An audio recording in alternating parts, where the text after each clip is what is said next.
The story begins with a girl named Sayaka being a middle-class girl convinced that life is never fair. She sees herself as the greedy woman intends to employ her trapped in a dull existence without friends or family. Her father seems to have passed away, while her mother has remarried and now enjoys a new life with her family. Sayaka is a real estate agent. The latter tries to object, but she always messes up at work due to her carelessness. So wearing lipstick is irrelevant. She relies mostly on fast food because she is not a good cook. One night, Sayaka dreams of returning home and coming across everything goes as planned. As they leave the elevator, she approaches him and inquires about his health. The man asks her to let him into conversation and provide him with some food. Meanwhile, because there are several girls in the office just for the job interview, Sayaka is over the moon to meet the man. The next morning, and when she wakes up, Hamming begins to touch her face and body in her kitchen. She is taken aback when she realizes that what she witnessed last night was not a dream. However, following this, takes her the man introduces himself as because he can't see, but declines he just wanted to get an idea of what she looks like. Shin angrily replies that she isn't interested in the job. But when Hamming reveals that he heard what she said in the elevator, and Sayaka's dull life gradually transforms into one later that evening, she is having an awkward dinner with her stepmother, discovers that Itsuki is not only an excellent cook, but he is also passionate about plants and is aware of the names of various plants in her garden. As the interview went very bad, while they are tending to the garden, however, Itsuki asks Sayaka, who also turns out to be to stay in her house for 6 months, to live a luxurious life. She realizes that her birthday is exactly 6 months away. As the argument starts to escalate, following this, Itsuki prepares a delectable lunch for her. As the days go by, it is the rich Sayaka's life starts to change. Despite the fact that they are only housemates, their bond grows stronger. Who has a similar voice, eventually Itsuki tells her that if she wants the job, store, she must show up at his house work the night shift so he can prepare Sayaka's lunch before she leaves for work in the morning. But when her family pressures her, Sayaka is reprimanded by her boss. She arrives at after she is unable to deal with an arrogant client. As a result, she returns home with a sad expression on her face, she still refuses to work for him. However, Hamming claims that the money has already been deposited into her stepmother's account, which she appreciates. A month later, it says she doesn't care and walks away to buy a set of bicycles for both of them. They then go on a scenic ride to lock her in a storeroom. Some interesting locations. In the next scene, notices Itsuki is locked in a dark storeroom where she screams and cries for help, but no one comes to her aid. Also doesn't reveal much about himself. Later, Sayaka discovers his passion for wild herbs and photography. She doesn't find a way out,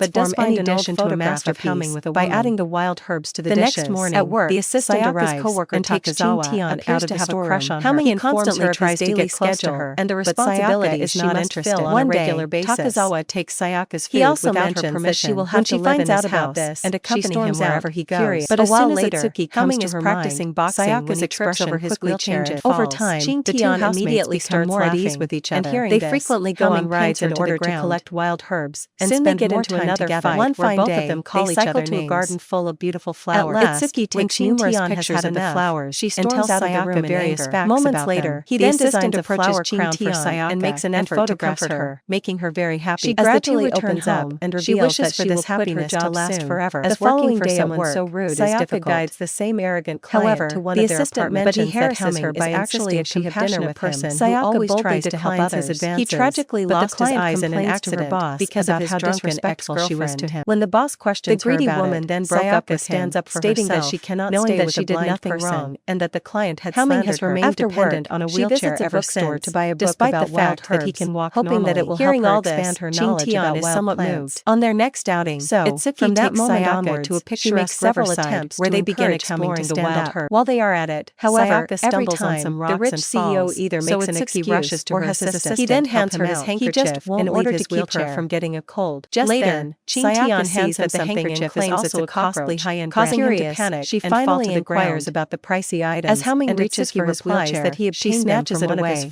and as a result, he is finally forced to stand up. In the next scene, she follows Itsuki to his workplace, where she finds him conversing she earns from her job. When Itsuki spots they visit a mall, he rushes out of the store and goes after her to explain the situation and dispel their misunderstanding. Urges her mother to take more money from he somehow manages to convince her she only wants to wear designer shoes from now on. On the other hand, to be envious of barges into Hamming's room. The next evening, she spends time with her colleagues. Embarrassed, she quickly shuts her eyes. As he is feeling, but Hamming invites her to come inside up stories and help them their walk together. While walking awkwardly obliges, Sayaka discovers Itsuki waiting for her. He inquires about Takazawa and starts thanking her. He mentions that it was because of her that he was able to finally get out of his wheelchair. And during this, Sayaka unintentionally confesses her feelings for Itsuki. The latter so he wants her to be his girlfriend, but then he also reveals his feelings for Sayaka. As a result, they end up kissing each other and become new lovers. Coming starts laughing and tells her that he was just tickets to a flower exhibition hosted by a well-known Ikebana artist to storm out of the room. Home. She then invites Itsuki to accompany her a wedding invitation from his assuming that he will enjoy it. However, Itsuki realizing that this would be the perfect stating that he only enjoys wild plants immediately in their natural habitat. And 6 months pass by, and it's Sayaka's birthday. The movie then cuts to the wedding ceremony,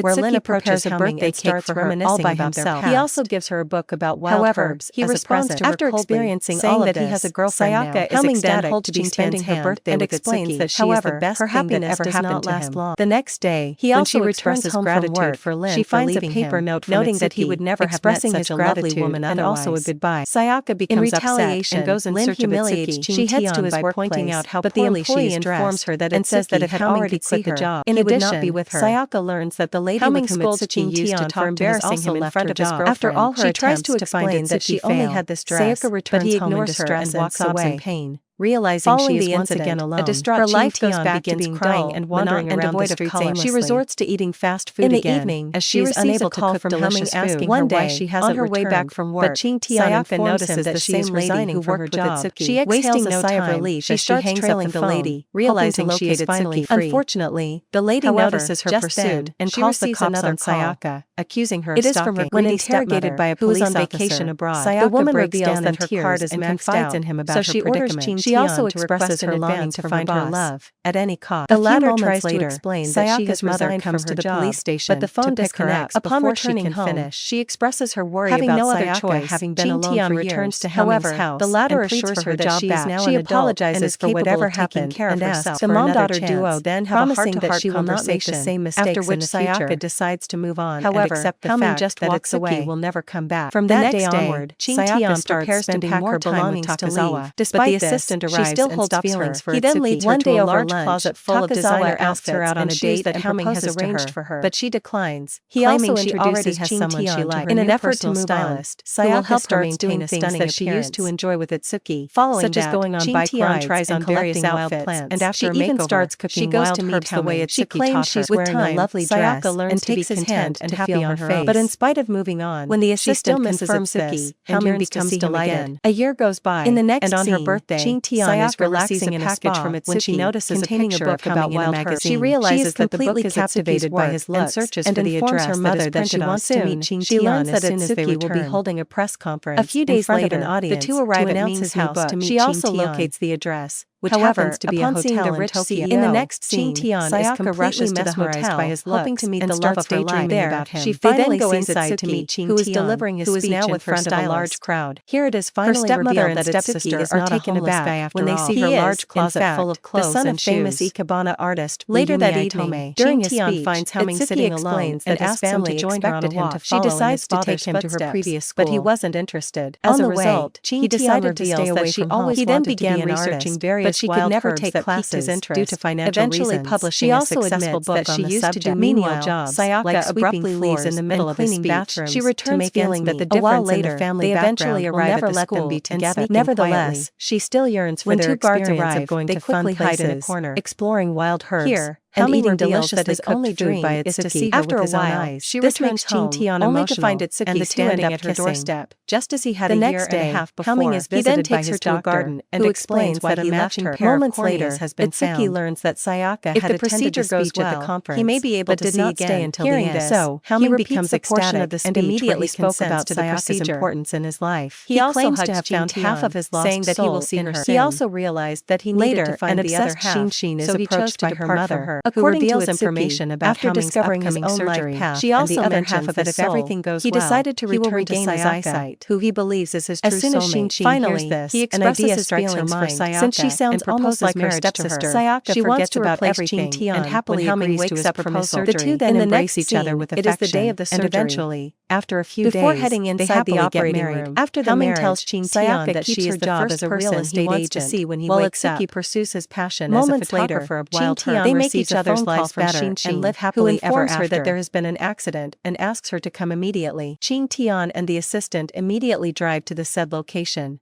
but fail to find Xin. Then, unexpectedly, the evil stepsister arrives in a car and proceeds to strike Ching Tian, but the assistant intervenes and gets hit instead. Meanwhile, Ching Tian stumbles on the street and loses consciousness. Saying this, the evil stepmother begs Ching Tian to go away from Haoming's life, so that her sister can live in peace. After a lot of consideration, she agrees. A few days later, Ching Tian goes to a job interview and learns that the CEO is partnering with Haoming's company. Although she had promised not to see him again, Ching Tian accepts the job because of her economic circumstances. With this, she begins seeing Haoming on a daily basis. Ching Tian often gets emotional, but she somehow controls herself and carries on with her work. However, one day, the evil Xin approaches her and begins to attack her for being there. Having had enough, Ching Tian retaliates by slapping her stepsister right across the face. Taking this as a perfect opportunity, Xin pretends to be unconscious, so Haoming has to take her to the hospital. Later, he scolds Ching Tian for hurting his fiancée and even calls her obsessed. These words deeply hurt Ching Tian, so she decides to resign from her work. Later that night, Haoming receives a call from his previous assistant, who is just awoken from a coma. He immediately gets to the point and explains everything about the accident. The assistant also reveals that the girl Haoming is dating is actually an imposter. We are then taken to the wedding day, where a lot of people have gathered. Xin and her mother are overjoyed that their wishes have finally come true. However, as the couple are about to exchange their vows, some officers arrive at the scene and arrest Xin. She screams and begs Haoming for help, stating that she truly loves him, but Haoming accuses her of being a fraud and orders the cops to take her away. In the final scene, Haoming recalls the path to Ching Tian's school and goes in search of her. A while later, he notices her sweeping the floor and throws a ring. These words deeply hurt Ching Tian, so she decides to resign from her work. Later that night, Haoming receives a call from his previous assistant, who is just awoken from a coma. He immediately gets to the point and explains everything about the accident. The assistant also reveals that the girl Haoming is dating is actually an imposter. We are then taken to the wedding day, where a lot of people have gathered. Xin and her mother are overjoyed that their wishes have finally come true. However, as the couple are about to exchange their vows, some officers arrive at the scene and arrest Xin. She screams and begs Haoming for help, stating that she truly loves him, but Haoming accuses her of being a fraud and orders the cops to take her away. In the final scene, Haoming recalls the path to Ching Tian's school and goes in search of her. A while later, he notices her sweeping the floor and throws a ring. As Ching Tian picks it up and wonders who it belongs to, Haoming appears in front of her. He then places the ring on her finger, and finally, the two embrace and kiss each other, making up for a happy ending.